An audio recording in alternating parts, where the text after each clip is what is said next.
ৰাজ্য চৰকাৰৰ বিভিন্ন বিভাগৰ অধীনত কৰ্মৰত প্ৰতিজন কৰ্মচাৰী লগতে পেঞ্চনাৰ সকলৰ বাবে পুনৰ কেইবাটাও গুৰুত্বপূৰ্ণ খবৰ আহিছে।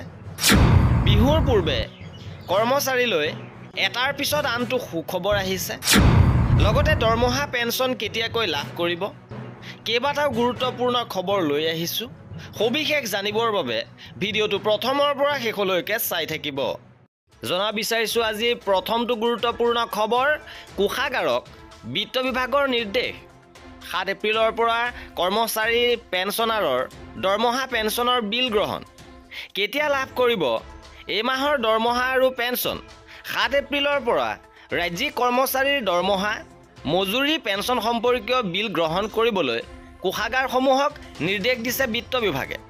বিত্ত বিভাগে ৰাজ্যৰ কোষাগাৰসমূহলৈ এক তাৰ বাৰ্তা জৰিয়তে কয় যে 25-26 বিত্তীয় বৰ্ষৰ বাবে দৰমহা মজুৰি পেঞ্চন আৰু পেঞ্চন সম্পৰ্কীয় অন্যান্য লাভালাভৰ বিল কোষাগাৰসমূহে 7 এপ্ৰিলৰ পৰা গ্ৰহণ কৰি আদায় দিব পাৰিব।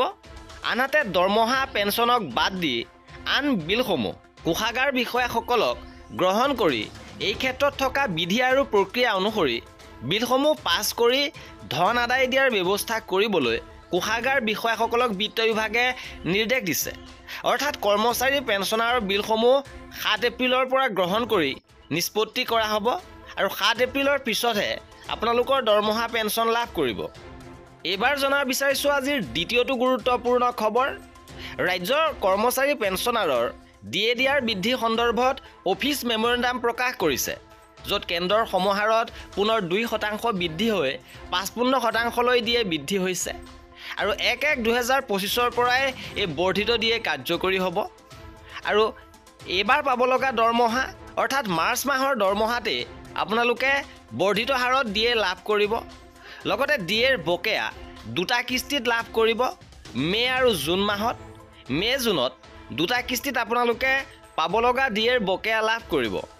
এইবাৰ জনা বিচাৰিছোঁ ৰাজ্যৰ কৰ্মচাৰীসকলৰ বাবে আন এটা গুৰুত্বপূৰ্ণ খবৰ। ঐতিহাসিক সিদ্ধান্ত। অহা বহাগৰ পহিলা দিনটোৰ পৰা অৰ্থাৎ 15 এপ্ৰিলৰ পৰা সকলো চৰকাৰী নিৰ্দেশনা আৰু কাৰ্যালয়ৰ স্মাৰক পত্ৰ আদি অসমীয়া আৰু ইংৰাজী দুয়োটা ভাষাতে জাৰি কৰাত কেবিনেটৰ অনুমোদন। অৱশ্যে বৰাক উপত্যকাত ইংৰাজী আৰু অসমীয়াৰ লগতে বাংলা ভাষাও ব্যৱহাৰ কৰা হ'ব। BTRত ইংৰাজী আৰু অসমীয়াৰ উপৰি বড়ো ভাষা ব্যৱহাৰ কৰা হ'ব।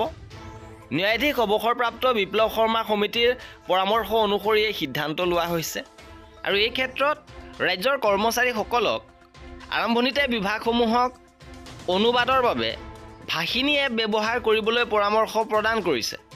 এইবাৰ জনা বিচাৰিছোঁ ৰাজ্যৰ শিক্ষক কৰ্মচাৰীসকলৰ বাবে এটা গুৰুত্বপূৰ্ণ খবৰ। শিক্ষামন্ত্ৰী ৰণোজ পেগুৱে টুইটাৰৰ জৰিয়তে এটা গুৰুত্বপূৰ্ণ খবৰ দিছে যে পঞ্চায়ত ইলেকশ্যন লগতে ইলেকশ্যনত শিক্ষকসকলৰ থকা ইলেকশ্যন ডিউটিৰ পৰিপ্ৰেক্ষিতত এই বৰ্ষৰ বাকী থকা উচ্চতৰ মাধ্যমিকৰ প্ৰথম বৰ্ষৰ পৰীক্ষা বাতিল কৰা হৈছে আৰু যিসকল ষ্টুডেণ্টে এইবাৰ প্ৰথম বৰ্ষৰ পৰীক্ষাত অৱতীৰ্ণ হৈছিল তেওঁলোকে সকলোৱে উচ্চতৰ মাধ্যমিকৰ দ্বিতীয় বৰ্ষৰ পৰীক্ষাত অৱতীৰ্ণ হ'ব পাৰিব। এইবাৰ জনা বিচাৰিছোঁ ৰাজ্যৰ কৰ্মচাৰীসকলৰ বাবে কেবিনেটে গ্ৰহণ কৰা আন এটা গুৰুত্বপূৰ্ণ সিদ্ধান্ত। এইবাৰ 15,000 টকা পৰ্যন্ত দৰমহাৰ বাবে কৰ শূন্য কৰা হৈছে। 15,001 টকাৰ পৰা 25,000 টকালৈকে 180 টকা প্ৰতি মাহে কৰ আদায় দিব লাগিব, যি পেছাদাৰী কৰ হিচাপে আদায় দিব লাগিব। আৰু 25,001 টকাৰ ওপৰত 208 টকাৰ পেছাদাৰী কৰ প্ৰতিমাহে আদায় দিব লাগিব। আৰু এই আছিল আজিৰ ভিডিঅ'টোত।